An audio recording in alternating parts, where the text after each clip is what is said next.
Hi, everyone. Welcome back to the Interact podcast. My name is Josh Haynam, co-founder and CEO at Interact. Today, I'm joined by Emily Gerst, Director of Conflict Resolution and Education at William and Mary. And you created a very cool conflict style quiz. I just went back through it myself, but I wanted to talk to you about that, how you formulated it, different use cases for it. So first of all, thank you for being here. I appreciate your time. Thanks for having me, Josh. I'm delighted that you enjoy the quiz. We're getting good engagement with it on campus, so I'm happy to talk about it. Yeah, it's just really well done. It gives you a breakdown on the different conflict styles that you have and what those mean. So I'm not going to spoil too much of that. You tell us in your words why you created this and how the quiz functions. Absolutely. For some context, the quiz is modeled on one of the most popular conflict styles frameworks that's out there in the conflict world, which is the Thomas Kilmann instrument. So the Thomas Kilmann instrument was developed by Thomas and Kilmann, and it's 5 styles of conflict. So ways that people normally show up to their conflicts that feel natural and normal to them. The framework measures kind of on 2 axes. It measures how much you advocate for yourself and what you want in a conflict, and then it measures how much you value working with other people, so being cooperative. So the 5 styles kind of array themselves on those 2 axes, depending on how much you value those. So in my work as the director at William and Mary, I do a lot of education around conflict resolution and building good conflict skills in our communities. So I love to use the conflict styles when I'm training students, faculty, and staff. It's a great self-awareness tool. It helps build understanding of how you show up in conflict, why you value certain things, why you may clash with certain people more in your conflicts than others. So when I was building the quiz, I was really looking for a platform that we could customize the quiz itself and the way that it would educate people on the back end. The actual Thomas Kilmann instrument is expensive and it's more of sort of a psychological assessment. So just not very realistic for me in my everyday work with students, where often I'm having them take the quiz in the middle of a workshop or a training. So I need them to be able to finish it in about 5 minutes, and I need them to be able to see their results easily and quickly. So I was looking for that. I had been using a different quiz that had been developed at the University of Colorado at Boulder. And in my first year on the job, I just didn't have the time to create my own, but it killed me a little bit to be sending my data to another institution. So I was really eager to create one that was William and Mary specific. So as you may have seen with some of the questions, really making the scenarios that were asking people to think about what they would do, making those specific to the student experience, making those specific to the things that I'm hearing students ask questions about, what they want to learn, so that when they're taking the quiz, it feels like it's relevant to their world. So I have different versions of the quiz that are longer and shorter, but as it walks you through, you're being asked in different situations of conflict, how would you respond? So being given different options there. And then at the end, I love that it shows you your full ranking because you have more than one conflict style. So that was important to me. So I love that you can see top to bottom how you could have ranked or how you what the spread was for you. And I love that I can put in my own description of the styles. One of the things that's so important to me in my work in using the styles is that they all have strengths and they all have weaknesses. So I love being able to help people understand that initially when they read their results. So sometimes people might get a result that they think, oh no, I'm conflict avoidant and that's all bad. And I know I shouldn't do that. And so being able to read that description at the end helps them think, okay, it's not all good, but it's not all bad. So I love being able to put that in as well. So the main way that I'm using it on campus is in my trainings embedded as a great interaction piece for students, building that self-awareness, building a common language around conflict for them. And I love being able to put in the gifts and things like that. That makes it more fun and relevant to them than like taking something that feels a little stiffer. Part of my job, as I see it, is to make conflict a little bit fun. So that certainly helps. I really like the way you laid that out, where it's an existing framework, you're adapting it to your specific scenario, and then applying your unique take to conflict resolution on top of it, or not even on top of it, but like modifying it so that it matches. Because you said something in there about making it more accessible, or at least that's what I heard, like making it more approachable. And that That's a trend that I see with quizzes in general these days is like you take something that's been around for a really long time, but then you modernize it and you bring it to your audience. Like your audience has a specific way that they want to engage with the topic.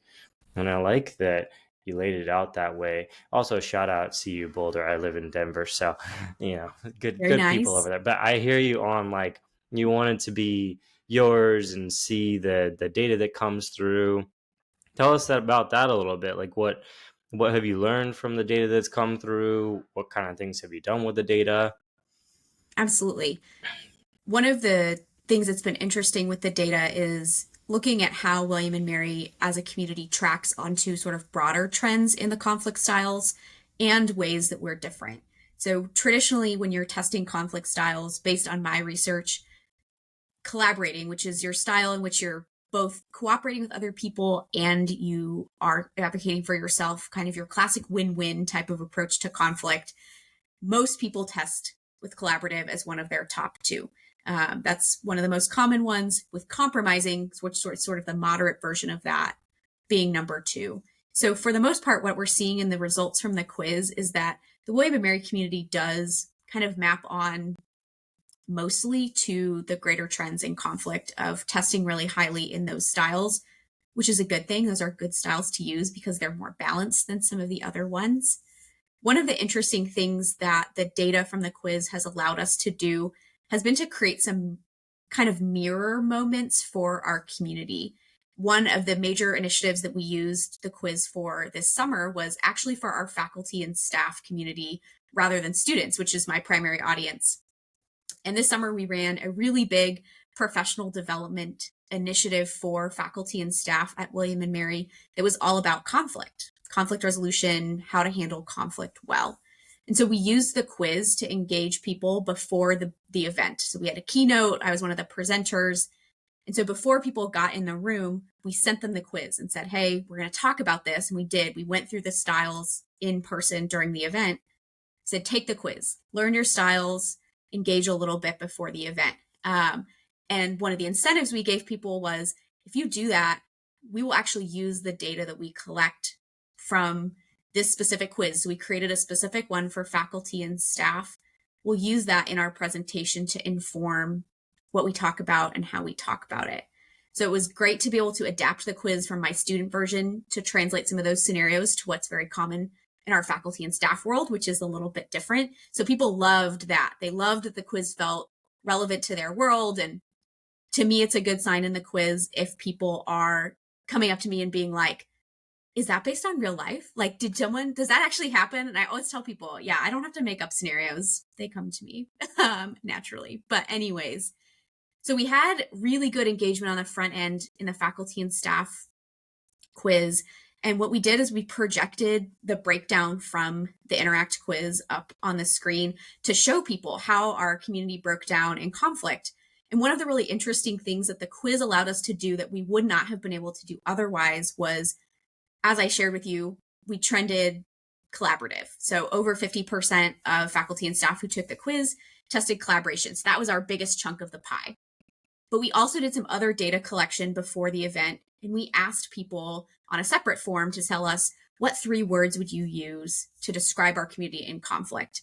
And so we had people from all across the university anonymously share with us their 3 words, and we created a word cloud from that. And the biggest word in the word cloud was avoidant. So we had this really powerful moment in the presentation where we put up the word cloud of, we feel like we're avoiding conflict, and that's the feeling, but we're testing collaborative. And so it was a really interesting moment to kind of show people that there was a disconnect between how they were thinking about conflict and how they were actually doing it. And I had several people come up afterwards and say that that was a really powerful moment for them. So being able to use that data to know on the back end, what are people saying, and not giving that data away was huge to create that moment and to create some sort of looking in the mirror for our community in really helpful ways. That's massive. That's such a cool scenario to show people, here's what you feel like and here's what you are. That's one of the things that I've always kind of just been baffled by with quizzes is that people tend to be more true to themselves in a quiz than they are in real life. And I love that you highlighted that in that very specific way there, because it just shows like, yeah, this people are actually collaborative, but they feel like they're not. And there's this dichotomy between like, what do you say when it's like a individual quiz, and what do you say when you think other people are watching? That's fascinating. I like that a lot. It's so cool. It's so cool. How did you tailor the original kind of framework for this conflict style quiz to your use case? You did such a good job of it with the questions. It feels relatable, but also you can picture yourself in the scenarios that you laid out. The results the same thing. It's like, oh, this makes sense to me. How did you go through that process of like taking a more like formulaic assessment and then turning it into something that was like really approachable and fun? Definitely. That was one of my main priorities in creating our own quiz. And it's one of the things I really loved from the Boulder quiz, and why I used it so much is because they had done that really effectively. When you look at the Thomas Kilmann instrument on face, it's not situational. It's asking you much more of forced choice questions around sort of general self identification. I tend to work with other people, or I tend to advocate for myself. And it's effective. You learn a lot through taking that. But one of the things that I found, certainly in my work with students, is that the situational is, as you said, more relatable to them. And I think it brings it into their world. So for me, I didn't want to replicate the Thomas Kilmann to be too sort of broad. I think also you potentially have people in that kind of quiz who, either if you don't maybe have a high level of self awareness, or you're not able to articulate on that level, it may be harder for you to get results that resonate with you. So, my hope in the situational was, one, to get results that really do reflect who someone is and how they show up to their conflicts. And I think to create a sense of not having to wonder or imagine what you would do in something, but having things that are immediately you're reading the situation or the scenario that I've presented in the quiz, and you're remembering something that happened last week and you can recall what you actually did in that moment. And a lot of the feedback that I get in training students, so doing the skill based work with them, is they love scenarios. They want to talk practically about conflict. There's a lot of theory out there, there's a lot of frameworks out there. But often where I get the best engagement in my trainings is when you can make it super practical to them. And so, like I described earlier, it's a win for me when people are like, were you at my meeting? Did you see that happen? I'm like, I wasn't there, but yes, I know, because I get to hear all the stories that come in. My office does a lot of responsive work in conflict. So we mediate cases, we coach people through conflict. So I am constantly learning what conflict really does look like in our community. So I think I'm able to reflect that back in a really meaningful way through having specific types of scenarios. So things like roommates, things like exec of a student organization. And I think that helps the students see themselves in it and see that there are multiple ways to navigate conflict, um, and helps deepen their self awareness of, a lot of times they may not even know that they're making a choice. It may just feel natural to them. So teasing that out a little bit too, I like. So really just thinking about what's normal to the student experience, what are the scenarios that they're encountering daily, weekly, and monthly, and building those into the quiz so that it feels tangible and real to them. That's huge. And I like that the way that you frame that there, where it's like you creating these scenarios that are a mirror of their real life, and that comes through just a bunch of conversations, people coming to you, talking to you about conflict that they experience and things that are actually happening. So then when someone else takes it, they're like, "Oh, you're literally talking about my life." That's that builds like a connection and like a trust that is hard to top from what I've seen. Like if you can ask somebody a question in a way that like exemplifies the fact that you understand what's going on in their life, it just kind of cuts through everything like instantly. And it's amazing when it happens, and it sounds like that's exactly how your quiz is playing out, because people are responding the way they're responding, where they're like, this is amazing, this is my life. You are like seeing through the veil per se of what's actually happening with me. So that's really, really cool. um I think this is such a good example of using a quiz in an academic setting. Um, did you get any pushback on that, or how has the experience been? Because I know, at least when we started back in like 2013, there was always pushback against like, oh, this is unscientific. This is just for fun. This is not going to be accurate. How have you navigated that, or has there been anything? Has that changed now? That's a great question. On the whole, I haven't experienced too much pushback. I was a little bit concerned when we rolled it out for faculty and staff. I think that felt like a little bit more of an intimidating audience. And I wondered if any of that would happen. I do think rooting it in the Thomas Kilmann instrument, and my credits are there at the beginning because I want to be clear about where I've drawn inspiration from, and even the Boulder quiz that I've referenced, that I'm on the shoulders of other people here.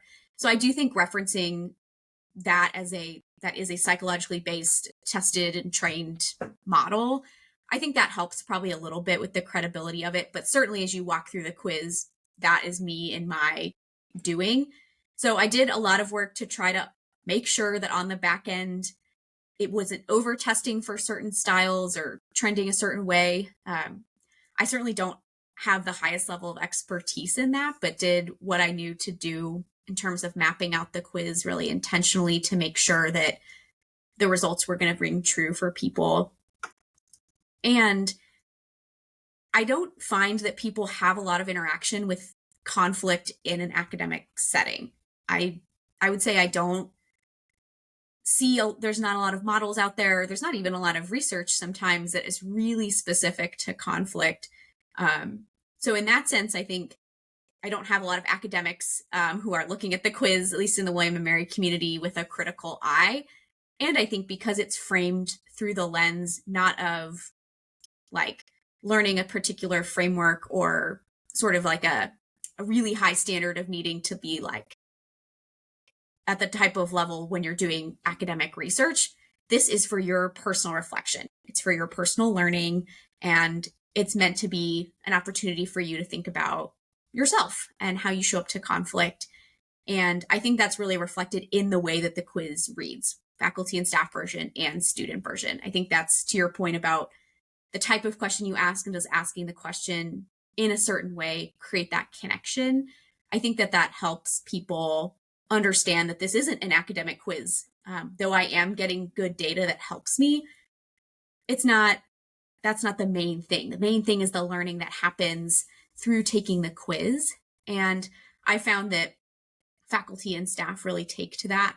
One of my goals in using the conflict styles consistently across campus is not only for moments of personal learning and awareness, but it's a tool that I love to tell people, if you work on a team, if you work with people consistently, you should use this because it creates a shared language wherever you are around conflict styles. And we are a largely conflict avoidant people, and it's hard to talk about conflict.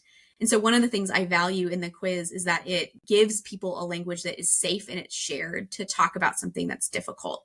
So if you have someone on your team who is accommodating, which means that you give people whatever they want in conflict because you want them to be happy. And it doesn't matter what you want, you just kind of appease them. Knowing and seeing that that's their style can create a light bulb moment for a supervisor who's like, why do they never say anything, but they always seem a little bit angry? And so I think because the quiz is framed so much through this relational lens, it's framed through living your everyday life. It's primarily work-based, though there are some personal examples in the questions as well, because you may show up a little bit different in those spaces, but ultimately your conflicts know no bounds, really. So I think that that helps me avoid some of the stigma maybe of being like, oh, this is a quiz and it's not serious. I think, one, there's not a lot of competition out there to create this type of awareness and learning for conflict.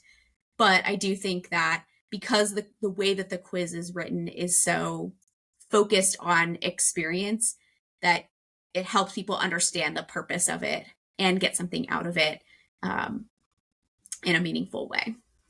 What a great answer. I like that. It's like you went all the way from like it's based in academia, like there is actual stuff behind it, there's a framework behind it, but then all the way over to how it is actually being helpful in real life with facilitating positive conversations between people because they know their style. That's an aspect that I hadn't really delved into too much before. The mapping it back to real life conversations where you're able to better understand somebody else because you know their style. I've thought about it a lot from the perspective of like, it's helpful to know your style because it puts you into a group which doesn't make you feel alone, like, oh, I'm not the only one Mm-hmm. who's avoidant or whatever, right? Or you don't feel like it's just you that has a problem. But then also it feels individual, so it's got both good aspects there where it's like, oh, this feels personal to me, but I don't feel personally attacked because I'm in a group of people that's like this. But what you brought up there sparks an idea or in my brain where it's like, oh, it also helps you better talk to other people. And that's really cool because then it takes it outside of just the individual and moves it back into the group, which is, I would imagine, where all the real progress happens with conflict. Like it has to, like, can't have, I guess you could have conflict with yourself, but that's like a whole different area of psychology. Yeah.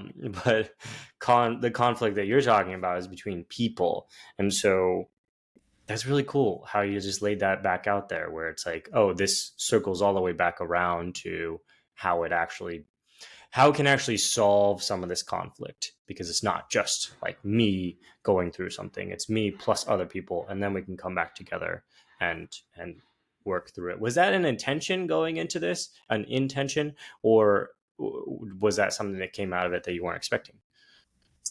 It was intentional. I Okay. think the way that you lay that out does a good job of reflecting how I organize my thoughts when it comes to the conflict styles. And a lot of what I talk about, even when I get invited to train or do a workshop and I'm talking with whoever's invited me and I'm getting a sense of what they want me to train on, you've highlighted some of the things that I highlight for them when it comes to the styles. There is an inherent personal, sort of reflective piece.